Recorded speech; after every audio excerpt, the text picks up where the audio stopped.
It is worth noting both players appearing to have a save file in the event of a soft lock on Walrus Skip. A smart move, as we have learned. Oh yes. You never planned for it, but doesn't mean it can't happen. And they're off. Once again, welcome to Link's Awakening DX No Swoob, the quarterfinals of this tournament between BambooShadow and xandertje10.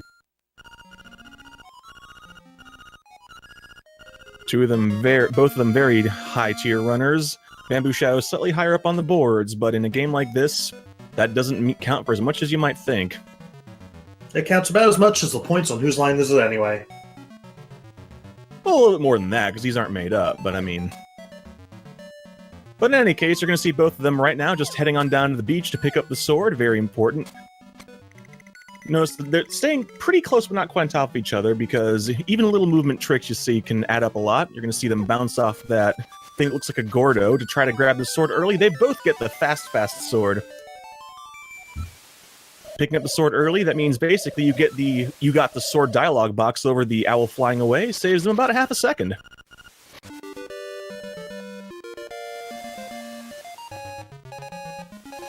Always liked the music at this part.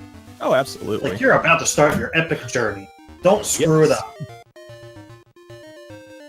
Alright, now I'm gonna mention something real quick before we get up to the forest here. You're gonna see them both kind of hugging the edges there, and in some cases it looks like Link is clipping into the wall. That's actually called wall clipping. If you push it up against a corner, Link will actually clip into a wall anywhere between 1 to 3 pixels. But it's not considered out of bounds, because as we established, out of bounds is more than 1 tile away from anywhere you can be. And for Overworld, that means they actually can optimize your movement, save a little bit of time every time you're taking a corner or moving around. But inside dungeons, it lets you go a little bit more nuts, and you're going to see that once we get to the first dungeon. But in the meantime, they are both heading on their way to the first big reset point of the run. Basically allows them to skip the quest to go do a bunch of stuff to get the Dungeon 1 key by just taking advantage of a friendly neighborhood moblin. I'm, of course, talking about Moblin Skip. Final Flame, what's up with Moblin Skip? So with Moblin Skip, we're going to be coming up on the screen. There's 2 Moblins, one on top, one on the bottom. The top one we don't really care about. He's useless. The one on the bottom, we want him to look up and face this pit that we're coming up to. And we're going to bounce him down just enough for us to sneak in there. And then we're going to clip ourselves into the wall over the pit. And the Moblin's going to shoot us over just like that. But we're not done. Time for Owl Skip. And we're getting it right away. So that skips the Owl text box, which we all can't stand because it's long and unskippable. Xander, unfortunately, missing it. That's going to cost him early. Yeah, and he also had a lot more trouble getting the Moblin into position. Because the thing is, even if you get the setup perfectly, if the Moblin doesn't shoot the spear right on time, which can happen sometimes, then you fall in that pit, and that's what happened to Xander, unfortunately. It's early RNG, nothing you can do sometimes. Now Bamboo heading over to Trendy Game, where we're going to pick up the Yoshi doll. Oh wait, no we're not, because we're not going to do that. We're just here to grab the powder. You don't have time for a trading sequence, please.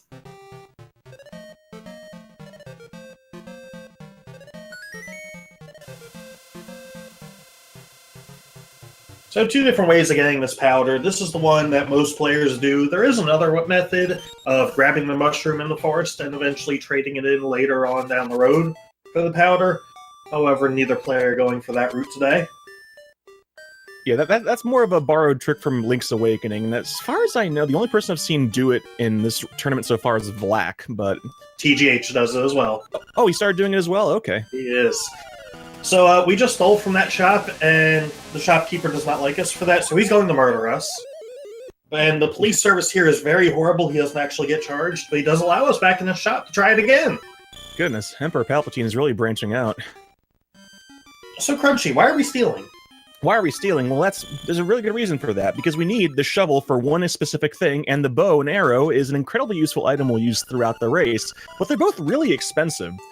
And the only thing we can really afford are buying bombs, which we do need. So in order to not have to go farming for rupees, we steal the shovel, which allows us to buy bombs, and then we steal the bow and arrow, and then we never visit the shop again. Wow, I bet the developers didn't expect anyone to do that. Oh, they absolutely did, because in fact, it's not a glitch. Stealing is not a glitch. You see, that's why you see both of them stand on top to make the shopkeeper look away and then run out the door. It's a completely intentional part of the game. In fact, in English, if you've done that, you may realize that now Link's name has been changed to Thief. Interesting. So, why are these players killing enemies on the way to Dungeon 1? Well, they're in the way. Be out of the way. Oh, Xander doing the pit walk! That is Nice. not an easy trick to do. But no, they're actually, you're going to see them be killing a certain number of enemies and avoiding certain others, and there's a specific reason for that. Because in this game, keeping track of your kill count is important, because when you kill 30 enemies, the game gives you a special thing. A very special thing, which we will be seeing them both get in Dungeon 2 if they count their enemies correctly. Ooh, the suspense. Yes. And it is a very important thing, so that's why we actually... Enemy kill routing is something that all top-tier runners do. Yeah, so we're coming up on the Dungeon 1 item, which is the feather. And, yeah, it's going to be getting quite a lot of use throughout this run, and it's going to help us severely break this game. Oh yes, the Rock's Feather is one of the most broken items in the game. And not just because we use it to jump over more than pits that are greater than 1 square, but because it also does something else. You may have noticed that the runners are doing a lot of vertical and horizontal movement, but not a lot of diagonal movement. That's because walking diagonally is a bit slower. You're trying to go in a straight line, but jumping diagonally is just as fast. So you're going to see them do a lot of diagonal jumping around. You're also going to see something else quite interesting here on Bamboo Screen. Oh yes, we are. Yeah, you remember I talked earlier about wall clipping. Well, wall clipping in dungeons lets you do a little bit something extra. Something we call a super jump. And you're going to be seeing a lot of that. I've already seen 2 this dungeon. Actually, no, technically 3. So the way that works, you clip yourself into the wall, and while you're facing the wall, you jump. At the apex of your jump, you're going to face away and use whichever weapon you have, the bow and arrow, the sword, the fire rod down the road. And it tricks the game and it thinks you're jumping down off of a cliff. And as a result, you can leap over objects that, well, you're not supposed to be able to leap over. Yep. Key blocks, normal blocks, all sorts of things you're going to see us be using super jumps for. It's one of the most useful tricks in the entire game. Although, for some reason, it really only... you can do it in a couple of spots on the overworld, but generally, you're really only going to be seeing us use it in dungeons. Hey, Crunchy, I noticed whenever they opened a chest or walked into the dungeon, they opened their save and quit menu. Why is that? Well, that's actually because even though this is no save and quit, that does not mean we can't use the menu. As it turns out, if you use the save and quit menu right after you open a chest, you skip the dialogue box for opening it. And this game does love to info dump. Just because it's obviously a key doesn't mean the game won't tell you about the key. So we're just going to put a stop to that with the save and quit menu. And you can skip the dungeon intro text, you can skip boss text, the item text, lots of text. We don't want text, we know what we're doing. We're trained professionals, everyone stand back. We know what we're doing, doesn't mean we can do it, but we know. Exactly. I can tell you exactly why that thing that I failed at doing 6 times does what it does. So, more kills here, and that's going to line us up, hopefully, for a piece of power. Bamboo almost accidentally grabbing the piece of power's less useful counterpart there. Ooh, you want to explain that real quick? We can do that quickly. That's the piece of power has a thing called, there's a equivalent to it called Guardian Acorn. If you manage to not take damage and do 10 kills, you get a Guardian Acorn. The only problem with which reduces your damage by half, there's 2 big problems with it. 1, it'll override piece of power on drops, and 2, if you have it, the piece of power, which is the other much better drop, won't drop. So if you get a Guardian Acorn, you gotta take 3 hits to lose it, otherwise you're not gonna get a piece of power. Okay, thank you, Carbone, I'm sorry. It's actually 12 hits, 12 kills without damage, that's my mistake. See, and I thought it's 14, so who knows? So, as a result, you will actually see players from time to time take an intentional hit just to avoid that acorn dropping. Yes. Okay, I'm being outvoted on 12. So, Bamboo, now clipping into that tree right there, do something called a flock clipping. I'll see this a couple times throughout the run. The text box actually pushes you just a couple sub-pixels over to the side. And in that case, it moved us over 1 pixel, which was enough to just walk right on by that obstacle. All right, but now it is time. The moment you all been waiting for. There it is, the piece of power. Final Flame, tell the fine folks why piece of power is the best thing since sliced bread. Oh no, Hell Xander! no. I missed it. What? Did his piece of power drop before the dungeon? Bow Wow ate 2 things and piece of power dropped outside. Oh no. That is going to hurt. It is. All right, piece of so power is super important. Yeah, and I will tell you why. So it does a couple things. It increases your damage against enemies. It gives your sword a knockback effect, but most importantly, it increases your movement speed. And that's very important, because in these dungeons, well, we do a lot of movement. So we want that as often as we can. Not having it in this dungeon is going to cost him... well, I could come up with a number out my butt, but I really don't know. But it will be costing him. Yeah, not to mention you just saw BambooShadow make short work of High Knocks. High Knocks can actually be kind of dangerous without piece of power. It takes 4 spin attacks or a lot more normal sword slashes to deal with them, as opposed to just 4 piece of power sword slashes. Thankfully, Xander makes short work of them. That can be a little bit harrowing if you don't have that piece of power. And not only does that hurt us here, but that'll actually hurt him in his piece of power routing for the upcoming dungeon, Dungeon 3. He's going to want to try and kill at least 1 less enemy. Otherwise, it's going to hurt him, and piece of power won't drop where he wants it, and that becomes a big problem, not so much in Dungeon 3, but later on in the run for Dungeon 5. Yeah, because he's going to have to definitely be keeping an eye on Bow Wow, our doggy friend who we picked up, because if Bow Wow decides he starts wanting to be more hungry, as he already did to Xander there, it could definitely throw him off for the upcoming dungeons. You know, we're not really talking too much about Dungeon 2. There's not much to say, really. You get the ever-useful power bracelet. So and the room you that see Xander... Yeah, go ahead and explain what Xander just did real quick. Yeah, you saw Xander doing a little bit of maneuvering there, and that's just because in that room you have to kill the enemies in a specific order, otherwise the treasure chest does not appear. So, Bamboo now facing the Djinn, the boss of Dungeon 2, and you're supposed to throw this bottle around a couple times and then kill the boss, but we found a way to skip that. So there's 2 quick kills on here. First, once again, clip ourselves into a wall and then throw the bottle, instantly breaking it. Then we're going to use 1 bomb and something fancy called a bomb arrow, and he is dead.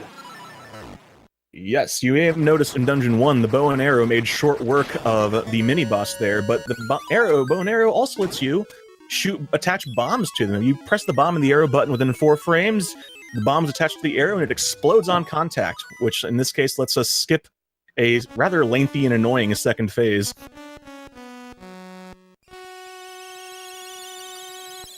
So nicely done, and Xander's still not terribly far behind. Even Oh, with not the at all. mishap.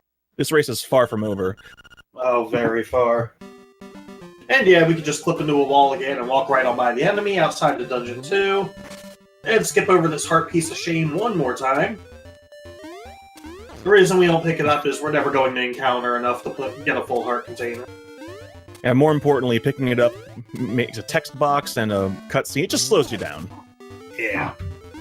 So at this point, casually, you're supposed to be returning Bow Wow to his home, and we're never going to see him again. That's a lie. We're going to be seeing him for the rest of the run. Yeah, we are.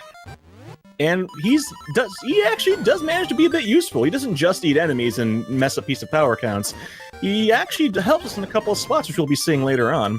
But right now, we don't need to worry about Bow Wow. We got to worry about this upcoming trip. We're skipping a major chunk of game here. Bamboo, wrong side. Oop. There we go. So this is called Villa Skip. What he's waiting for right now is an audio cue, which you may have just heard right there. On the frame just before you fall into that pit, you can buffer down out of the menu, and it pushes you down just enough that you transition to the next screen, skipping a very, very long side quest that is normally required. Yep, and the thing is, though, you never know how long it's going to take, because one of the other random things about this game is something called global frame rules. It's basically, you ever have that thing where you jump onto a pit and you don't quite fall in immediately, you just kind of see Link just kind of struggle? That's determined by global frame rules, and we're basically, for this trick, wanting them to fall down, not immediately, but not take too long. So we're pretty much at the game's mercy. It's also the same reason you see when players are trying to pick up keys that fell from defeating enemies or something like that. Sometimes they pick it up on the first frame, sometimes it bounces. It's the same reason there as the global frame rule. Now, something you may have tried as a kid, it turns out there is a keyhole on the back side of that, entering Dungeon 3, same for Dungeon 1. You just have to know how to enter the key. Very well programmed keyholes. Actually, no, we're just wall clipping into him, and the game says, "Yeah, okay, I'll allow it." More wall clipping. So Bamboo in a screen or two should be getting his piece of power for Dungeon 3.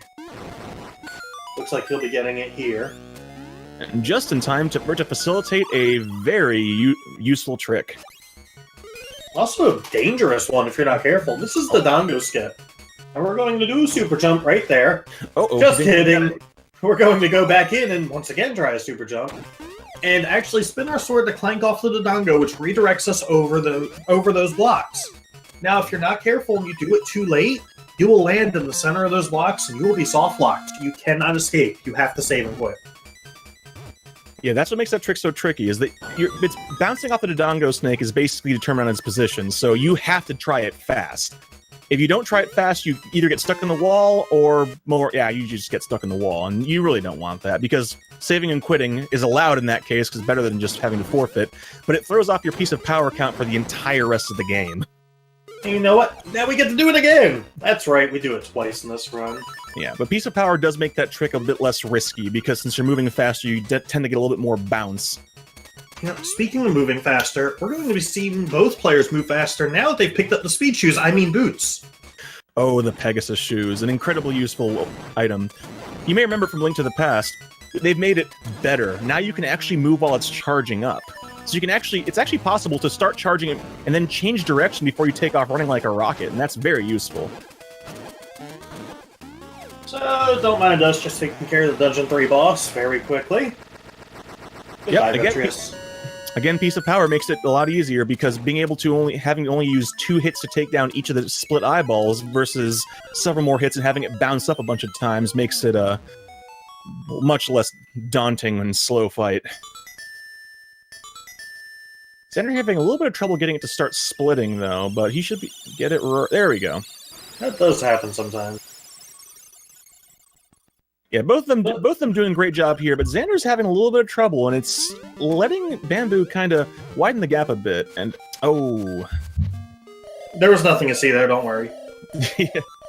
Bamboo trying to show off a really cool trick called a bomb trigger, but don't worry, because you didn't quite get to see it there, but we're going to get to see it quite a bit more, and that's because they are both on their way to one of the 2 most important tricks in the entire run. The walrus. Oh, the walrus skip. Walrus skip is not just a huge and important trick, it's also a potentially dangerous trick. We actually mentioned about that earlier with the talking about having the backup save file. It's the only one that the racers are allowed to have for this tournament. So, Final Flame, what is the deal with walrus skip? Why are we skipping the walrus, and why are bombs the greatest things ever? At this point, we're supposed to go get the ocarina, bring Marin along, and use her to wake up this walrus we're about to see. However, we're never going to do any of that during this run. So instead, we're going to use something called a bomb trigger to, well, do this. Now, the reason this works is you put a bomb down just before the transition, and then immediately transition and put down another bomb. And the game does not expect you to do this. You're not supposed to be able to do that. And it reacts by playing whatever cutscene's available for that tile. Not quite sure why, but it worked. And just like that, the walrus is gone. Now, a couple things about this. First of all, you can't see this right now, but Bamboo's locked out of his menu. He actually cannot use his A or B button, which is why he's going to be entering this cave up here and then exiting. There's 2 different ways of soft locking on that. The first is if you leave that screen too soon. By the way, shout out to Landmala, no boss to see here. Don't worry. If you leave that screen too soon, you'll come back and the walrus will still be there, and you'll be locked out of your menu or locked out of everything. And that's a soft lock because you can't reset. Alternatively, if you try to leave the screen too late, a rabbit will appear, do some talking, and you are stuck. You cannot move at that point.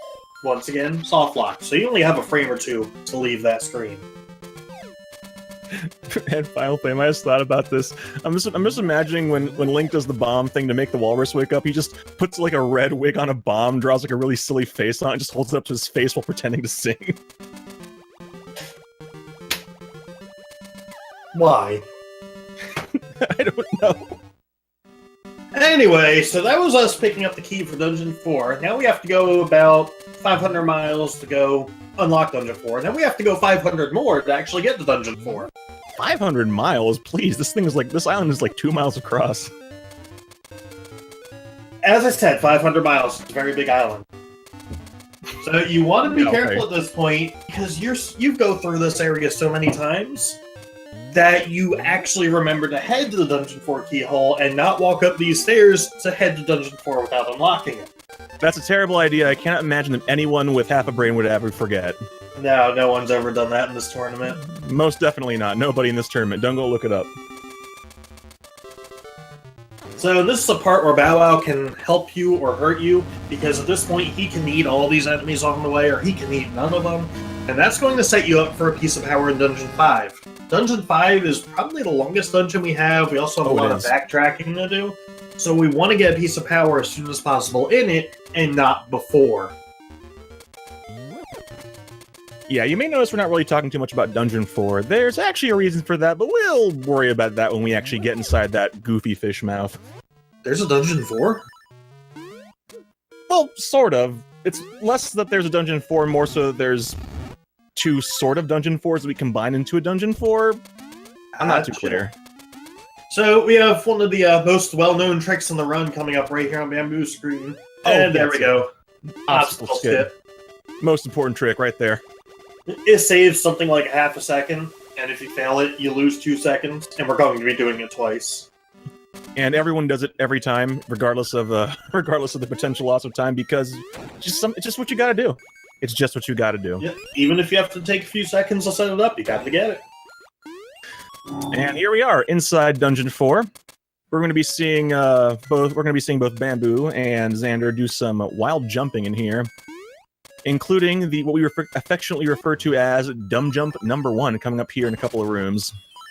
Good old Dumb Jump. Oh yes.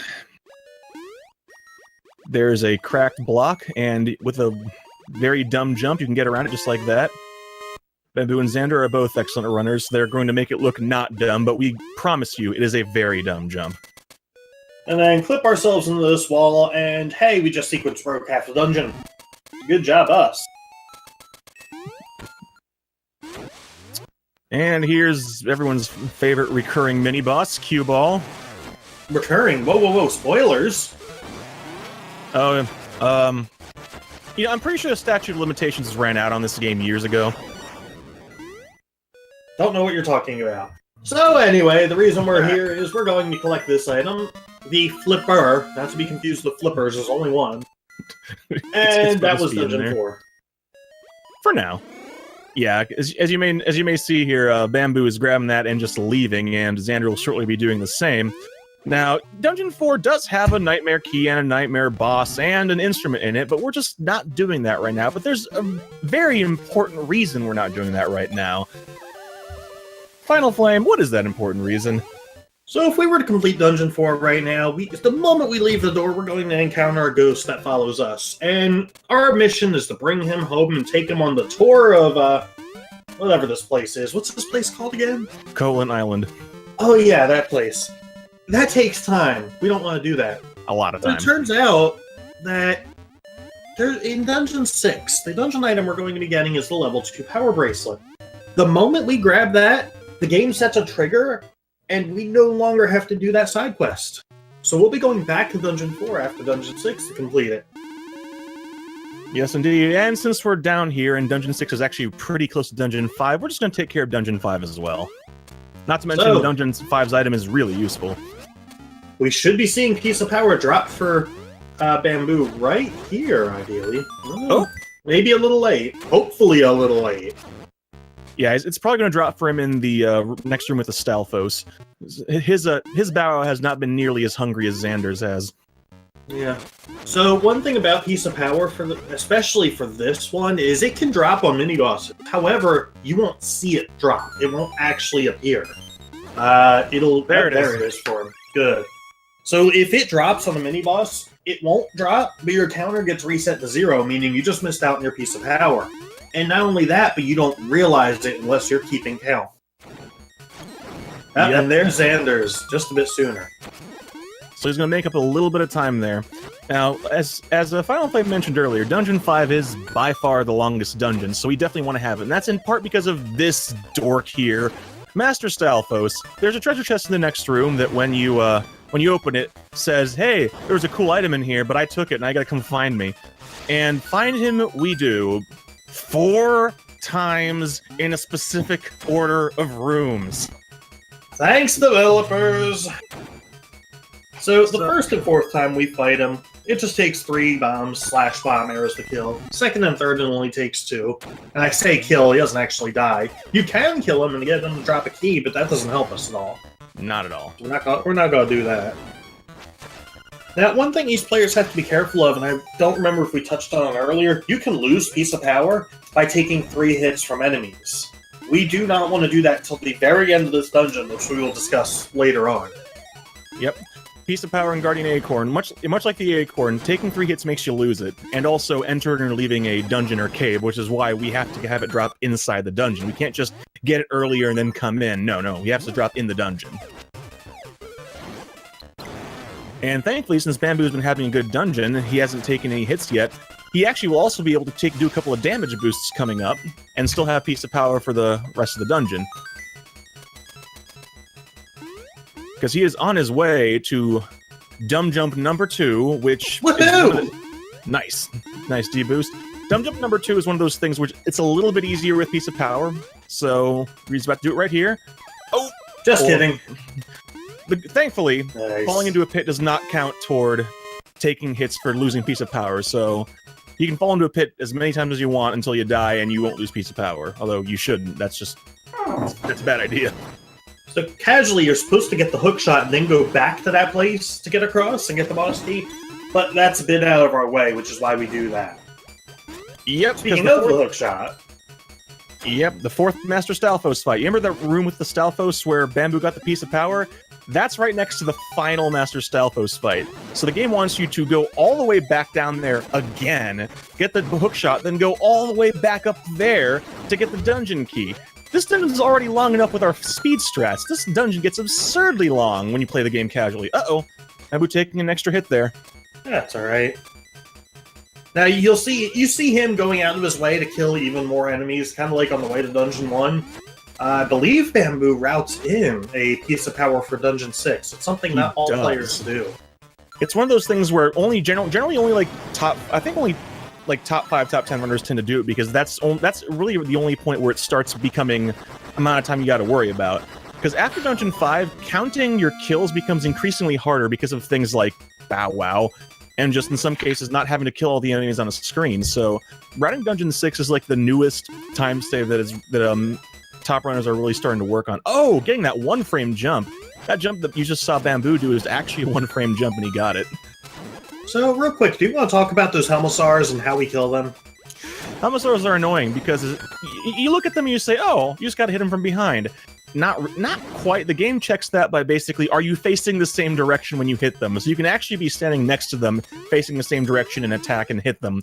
But the thing is, they turn around, the amount of time it takes them to turn around and change direction is kind of random, so sometimes they'll just be, they'll show you their button and just stay there. Other times, you swear, they turn right before, while you're swinging your sword. It's annoying. Based on Jump 3 by Bamboo, by the way. Yep, and Bamboo lost a Piece of Power. That's where he wanted to lose it, because he doesn't want it for this boss. This boss here, the Wall Snake, is one with few situations where Piece of Power actually makes things more difficult. Indeed, so we're hoping to get a 2-cycle kill on this boss. When we pull him out of the wall, we're going on to hit him 4 or 5 times, so we need to get 8 hits total. If we still had Piece of Power, we still have that knockback effect, and it makes it much more difficult. Yes, Bamboo having no problems. Yeah, that knockback effect also gives them longer invincibility frames, and when you're trying to chain your hits like this while it's pulled out, you don't want that. Because if you happen to have only 7 hits and try to pull out of the wall, You have the possibility of getting a fake snake, which just wastes time and potentially hurts you. And Cravone actually mentioning something else now that they have to keep the wrinkle that pops up. Now that Bamboo has completed his first row of hearts and Xander is about to, Piece of Power now takes 35 kills to appear instead of 30. I did not know that. Oh, Xander lost his Piece of Power. I didn't realize it because his sword isn't glowing and he just got the Guardian Acorn drop. That is unfortunate. Although, in a couple screens, he would be intentionally losing it anyway. So Yeah, it's not the biggest time loss, but it does still hurt. Yeah, he picked it up a few rooms earlier than Bamboo, but it seems he also lost it a few rooms earlier, so I guess it kind of canceled out. So Bamboo heading to Dungeon 6, but first we have to go grab the key for it, a recurring theme in this game. Mm-hmm. We're gonna find that key in the Armos Maze. What a fun place. Yeah, fun spelled P-A-I-N, more like. So with the Armos Maze, it's loaded with mini Armos Knights. Now the good thing about these guys is every time one dies, aka Bow Wow eats it, they are guaranteed to drop an arrow, unless they drop a Piece of Power or Guardian Acorn, which hopefully we won't see. But we do want to grab a couple hours while we're here for the next few dungeons. Yeah, you haven't really been seeing it too much, mainly because we just have this all routed out, but bomb and arrow counts are really, really important throughout the run, because we have we keep the numbers very tight, and we need bombs and arrows all the way through the final boss, so you definitely don't want to be wasting either of them, because if you run out in a bad spot, you're going to be wasting a lot of time either going to get a pickup or using an alternate strat.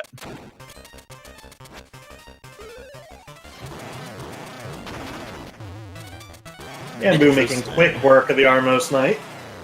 That's a variation of boot straps I don't think I've ever seen someone do. I saw it for the first time about an hour ago by him. Man, Bamboo, what a beast. Apparently he stole it from Vlak, which does not at all surprise me. It most definitely does not. Vlak does a lot of interesting strats.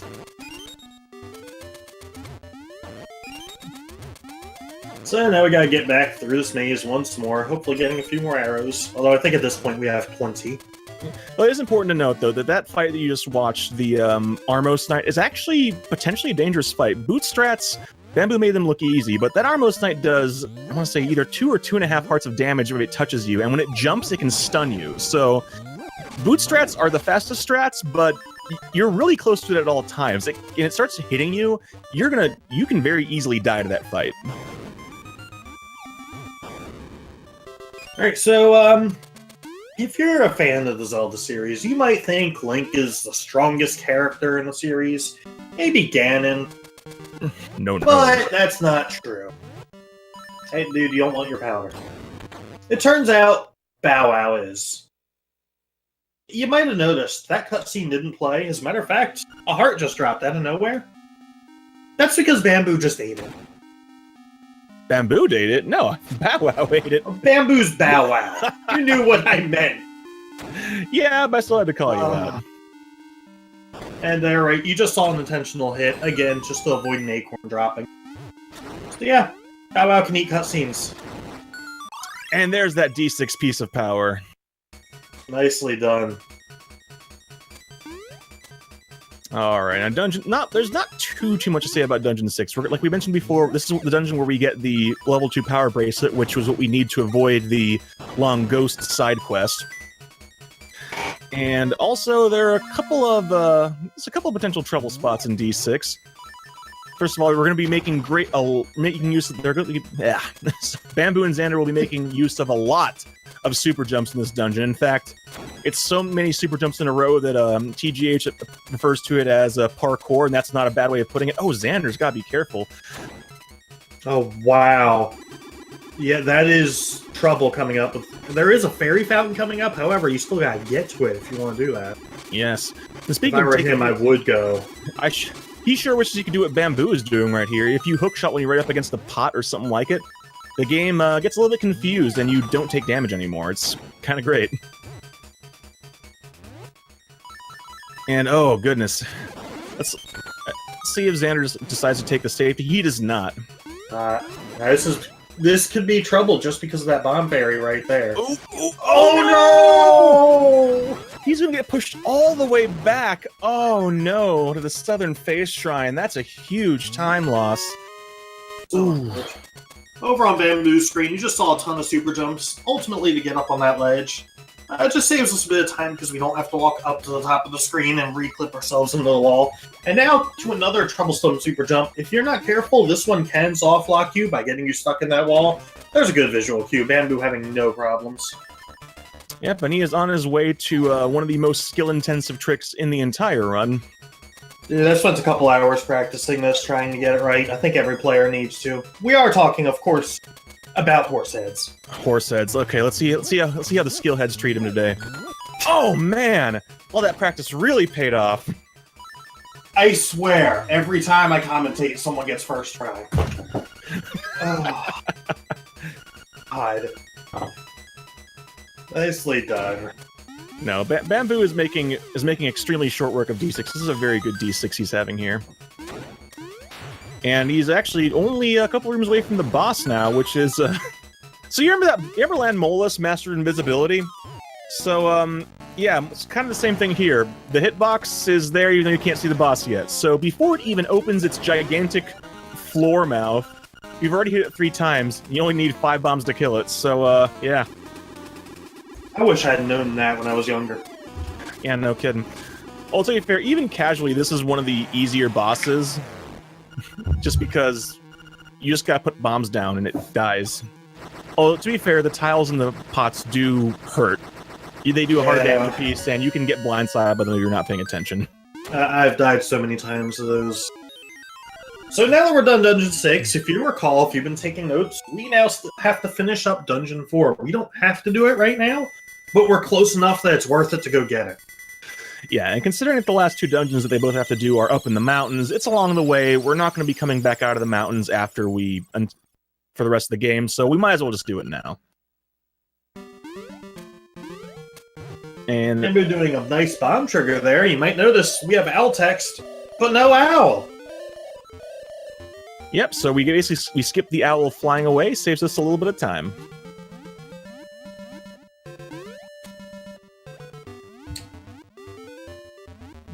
Well, since we have a couple moments of downtime here, why don't we talk about menuing? So, you've noticed we spend a lot of times in the menu in this game, and this isn't like A Link to the Past where all the items have a set location. You can put the items wherever you want. So most of the top, well, not most, all of the top players have a set menu route that they do. They know exactly where their items are at all times, and where they need to go in their menu to optimize that. Because every time you open the menu, it takes at least 2 seconds, depending on how quick you are. So just like that, boom, boom, he had his items, he knows where everything is. That adds up so much over this run. Yep, and you'll also see a lot of times trying to minimize the number of times you need to switch things. You might see them switch an item, and you're like, why would they put that on their buttons? They don't need that right now. No, but they will in a few rooms, and since they don't use that button for anything else between now and then, might as well put it on there now and save themselves a menu. So Bamboo doing another sweet-looking super jump there to clink off of a pea hat and redirect us onto that ledge. Pretty nifty. And then do a jump over 2 blocks diagonally because the Rock's Feather is a broken item. And now the easiest boss in the game, Anglerfish. That was Anglerfish. We hope you enjoyed. I am very happy if you have enjoyed. But, yeah, no. Anglerfish was... Unless you were trying to fight it casually, normally, from the front, where it actually charges you and does things, Anglerfish is pretty much a joke boss in the speedrun. I don't think anyone ever messes that up. Young Crunch died to Anglerfish at least once. My shame runs deep in this game.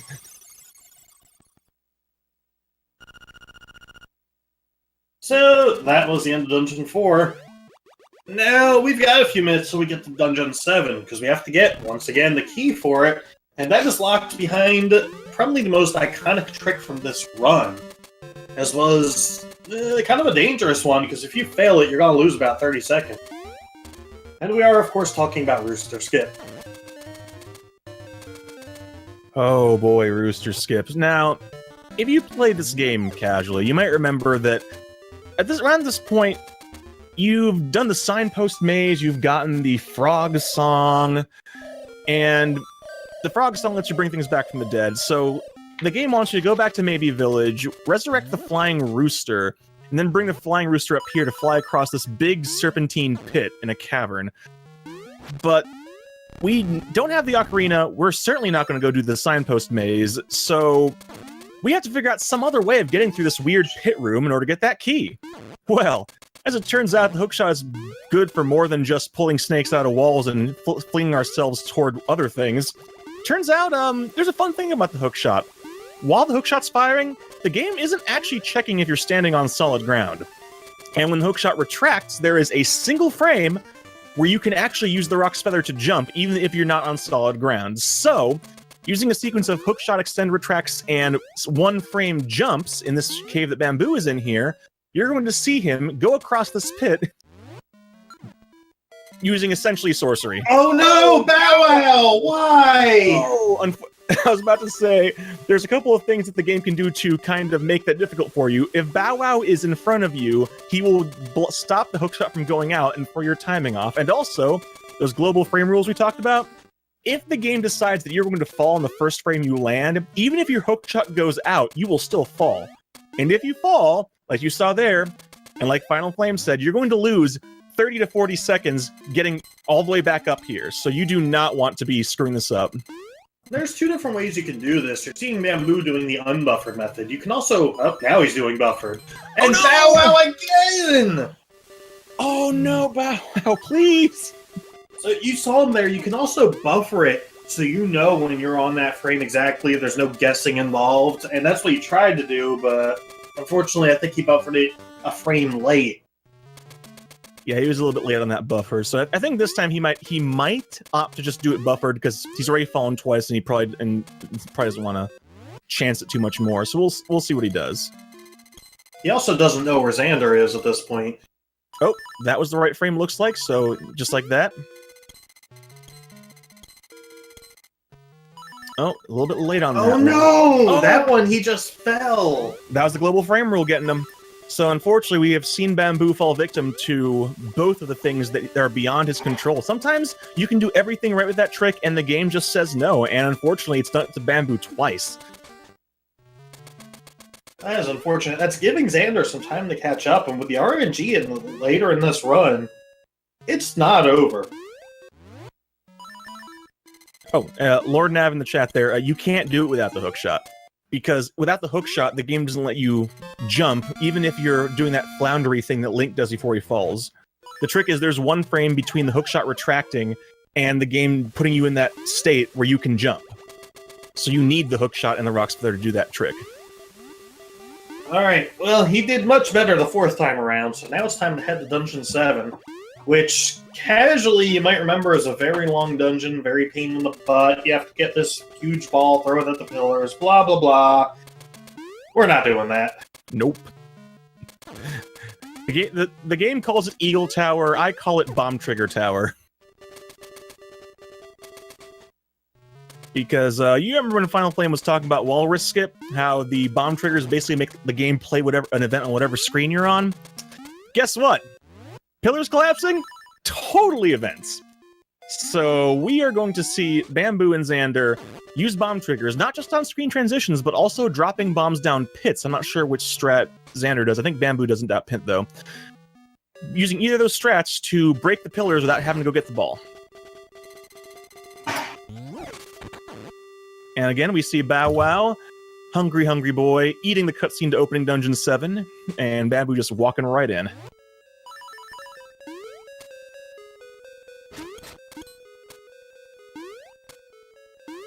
Alright, it sounded like Final Flame had to get up for a moment, so... I'm here, I was typing. Oh, okay. Okay, I thought I heard the sound of a chair, like, sliding out or something. No, my chair isn't that good. So, yeah, we're going to break this. First of all, you gotta kill that green Zol, because otherwise it just does not work. And indeed, Bamboo choosing to use the pit method. Now, you want to be careful when you're doing that, and you see him buffering it this time, because if you're not careful, you can easily blow through all of your bombs within about 2 seconds by spamming it, but not spamming it quick enough.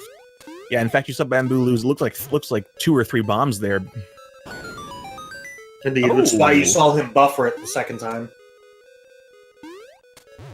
And there's a transition bomb trigger. You have to do it for that one, as there's no pits. But just like that, all the shenanigans of having to cart that ball around, done. He's ready to go up to the 3rd floor and go fight the boss. But there's one more trick staying between him and the boss.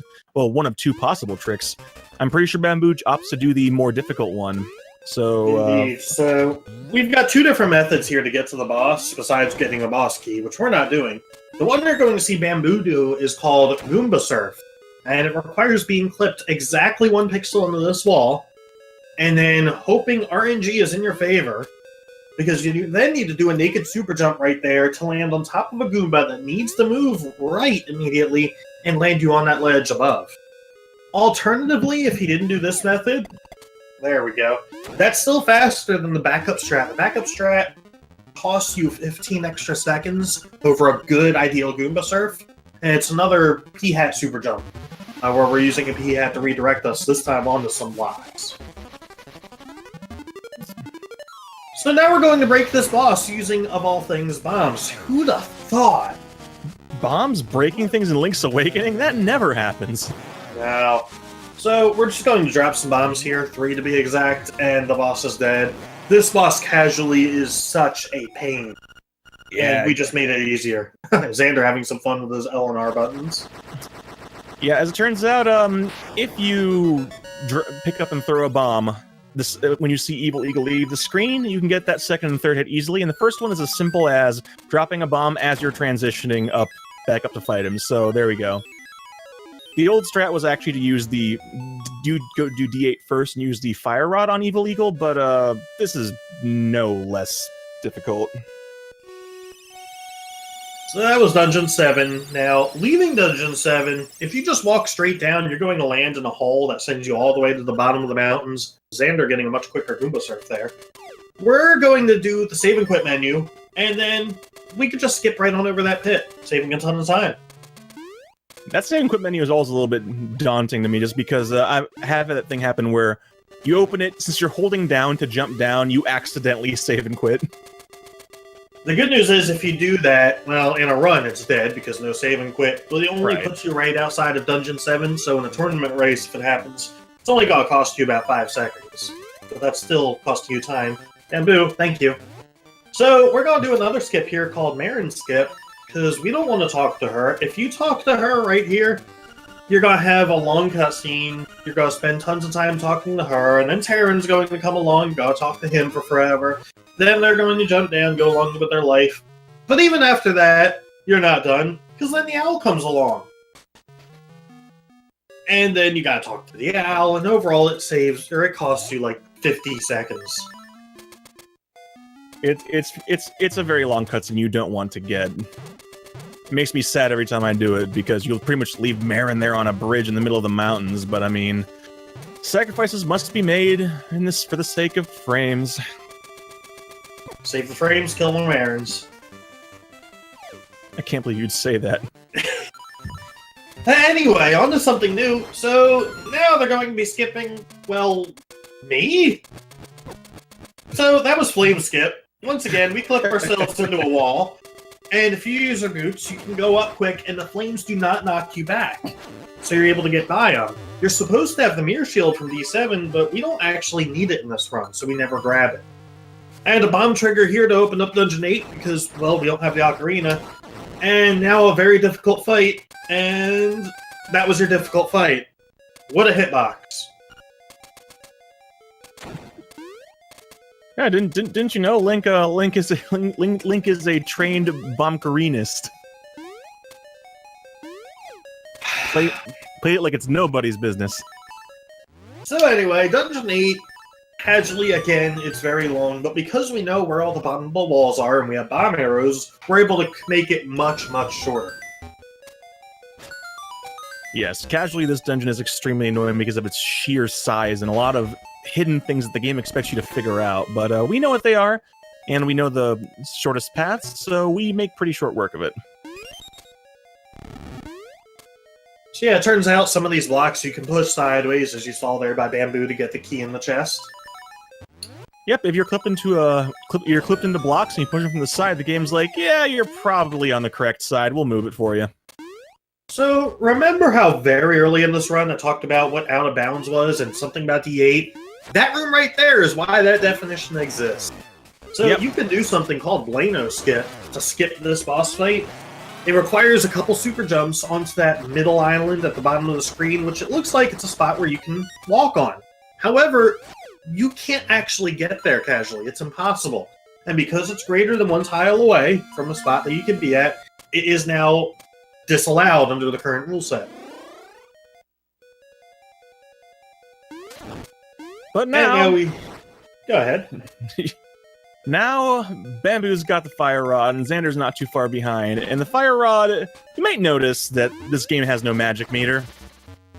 Turns out, hey, fire rod without a magic meter is actually extremely powerful. Like, holy cow, it's really powerful. It's unfortunate we get in the final dungeon, but you're going to see... oh my gosh, it's Cue Ball again! Who'd have thunk it?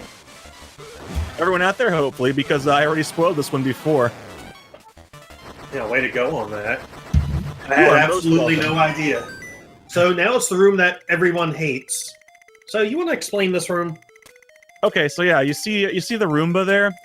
You have to actually get it to fill in the entire hole, the gigantic hole, to make this treasure chest appear. As it turns out, when one of those Roombas is moving, you can jump. You can't walk, but you can jump. But the direction that you're holding is not necessarily the direction you're going to jump. So by jumping at certain specific times while the Roomba's moving, Bamboo and Xander can actually get closer where the chest spawns and saves us a little bit of time. Nice lava bath. So Bamboo trying to do something there called a Jesus jump. If you pause on the frame where the splash particles appear, you actually get pushed down again one frame, which clips you, or one pixel, which clips you into that wall, which allows you to do a super jump over to the boss door. And wow, making quick work of Hothead. Good job, yeah. You got the one cycle. Hothead's a bit of a weird boss in the sense that we're not entirely sure. We're pretty sure that the health of its first phase is kind of random because, wait, and there it is. There you go. The other That's most the most important trick in the run right there. We have Wang, boys. But no, yeah, I got cut off there. The Hothead is a fight that is not terribly difficult fight no matter what, but its lava splashes do a lot of damage. I think 3 hearts, and it's surprisingly easy to actually get stuck doing a 2 or 3 cycle because the amount of time he stays up and the amount of damage it takes to get him to phase 2 is pretty random. So now we're going to be heading over to the Windfish Egg, not to be confused with the Death Egg, and we're going to do one last rock band audition using the bombs. Oh boy, I hope I get to play drums this time. Nope, only bombs. Everything is bombs. Everything is bombs. Oh my gosh, Xander getting bodied. Oh no! Ooh! Xander almost dying there. He got bodied by Hothead and then almost hit by the lava. That was close. Living on the edge. Skillful play by Xander right there. And here we see on Bamboo's screen, we see Link shoving a bomb right into his mouth and making musical notes come out. That's an impressive skill. And we have 2 for 2 Wang boys. What a race! And yes, Wolfos, it is called the Thunder Drum. But do you see Link holding it? No, he's holding a bomb.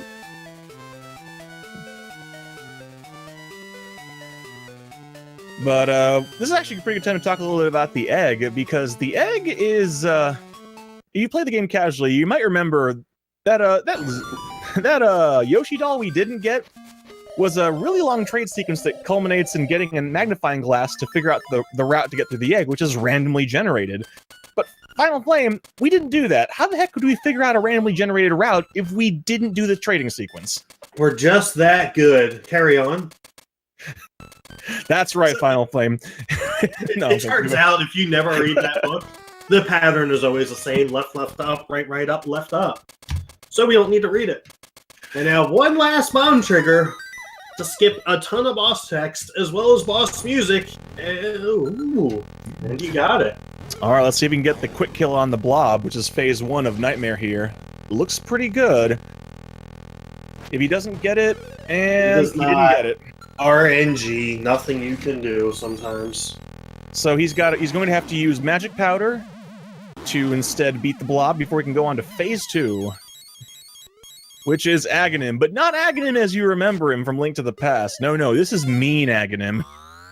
Right? So, the first 2 balls this dude generates, they're guaranteed to be yellow. That's good. Afterwards, we still need 2 more hits, and you have a 50-50 chance of getting yellow ball or blue ball. We don't want blue balls. Unfortunately, there is no limit on the amount that he can give you. So you could spend like 2 minutes here just trying to get a yellow ball. Yeah, in fact, I'm pretty sure the tournament record so far is 13 blue balls in a row, and that was really mean. Was that the one by me or somebody else? I honestly cannot remember who it was. I got trolled hard by Aghanim. It might have been you, but right, Bamboo's not having too much luck. Oh yeah, Xander showing off there that this is not actually a gigantic map. This is actually the same screen looping. The game just keeps track of which directions you travel in. Oh, Bamboo! Getting the Moldorm quick kill, stun lock him in place, and he's down. Time for Ganon. So Xander really is not that far behind because we still have Deathel coming up. More RNG. Gosh. Yeah, because we pretty much go straight from Ganon. We go straight from Ganon to Deathel here because, yeah, no, some people tell me there's a phase there after Ganon. I don't see it. Nah, me neither. But here's Deathel. So we need to get 16 hits in on this eye with arrows, but when the eye opens is totally random. We have no control on it. Yep, and it's possible to get, not only that, but it's possible to get 4 arrows in 1 round, but that requires really tight timing. Otherwise, you get that. Bamboo only got 3 arrows there for 2 in a row because, well, it's surprisingly easy to only get 3 and then tink the 4th. Thankfully, he's got plenty of arrows. He's at 9 now, I believe. Got 4 that time, so we can get 1 more eye open. And there it is. GG. And we're getting a looping sound effect of Link getting hurt. The thing about Deathel, though, is aside from the randomness, the arms do more damage than you realize. It's one of those things where you never really think about it much, but if you let yourself get hit a few times, you're gonna die. But anyways, that wraps up for Bamboo with his official SRL time of 56:49. So GG to BambooShadow. We'll be moving on to the semifinals against the winner of Lack versus Green Tunic. Real quick, let's see how Deathel treats Xander here. Let's see if we can get a good Deathel going. Yeah, Deathel's arms do, I want to say, 2 hearts. It's not a small amount of damage, and it's surprisingly that what you see Xander doing there, jumping to dodge both arms, is a tighter window than you think. I think the bigger issue with the arms isn't so much the damage they cause, they knock you out of place, which then knocks Deathel around the room, because we're trying to keep him locked into that corner. And if he starts moving, then it really goes wrong. Yeah, it's a twofold problem, but no, Xander has a pretty good Deathel fight there, making short work of him, and in a moment here, he too will be going up, and as soon as the screen fades to white, then he too will be finished. Fun fact, the reason they don't do it when you hit the stairs, and instead when the screen fades, is in certain categories where you skip killing Deathel and get the stairs to spawn, you can die while you're walking up, and that actually happened in a world record run. And that is why that got changed. And what a wild game this is. But with that, Xander finishing as well with an official SRL time of 57:57. And it looks like Bamboo is here. Well, will be here in a moment. Come on, Bamboo. We don't have to drag you down. There you go. In a moment. How about he's here now? All right, Yo, Bamboo. hey. Yo, Bamboo. Congratulations. GG on that run. Thank you. Yeah, that was very rough. I see Xander in the waiting room as well. We'll go ahead and drag him in. Hello. GG, Xander. Hello. I know it wasn't the run you wanted, but... I fucking died on the way to D6. Oh, shit. Yeah, I'm fucking furious right now. I spent like 40 seconds on a super jump. I have no words. No, I'm real sorry that had to happen, Xander. We were both shocked. We were both like shocked silence there when that happened. So that was not the cleanest of runs for either of you. Bamboo, do you want to talk about Rooster Skip? Yeah. I lost 1 minute 50 on that split. That was Oh, rough. God. I was so eager to get it unbuffered because I was very consistent with it lately. But yeah, one of these days. That was unfortunate. For those that missed it, getting trolled by Bow Wow, getting trolled by Global Frame Rule. If it could happen, it happened there. Yeah, it was also kind of badly executed, but it was okay. Like before I got to Rooster Skip, I had a pretty good run, so I was quite confident going in the first time, and I got screwed up by Bow Wow very badly. I mean, I was just like too much like, oh my god, let's go, and that didn't work out that time, but it was okay. Bow Wow screwed me out of D2 piece of power. Oh god, we saw that. I am so sorry. He fucking ate 2 things that he never eats. You were walking through the door and I saw that triangle. I'm like, no. I didn't even get a chance to see it. I could just only imagine, oh no, this is about the only thing that could have happened. Oh man. No, it just seems that the game's decided it was just going to have a field day with the both of you, and it was just straight up mean about it. Sometimes there's nothing you can do other than roll with the punches and hope for the best. Yeah, that wraps it up, I guess, for tonight. Or like for today, if we're talking about your time zone, but it was fine. Like that. Yeah. And you will be moving on to semifinals against either Black or Green Tunic, which This is we will gonna be an interesting know. one. I looked at the schedule and I already forget when it is. Later this week. Yeah, but it's going to Anyway. be on Friday. Oh yeah, it's gonna be very interesting. We're gonna have a Teach versus Spice later, and I also want to say thanks, Xander, for that race. That was very exciting because we were both like talking before. Did you practice any? And it was like no, and I was like no.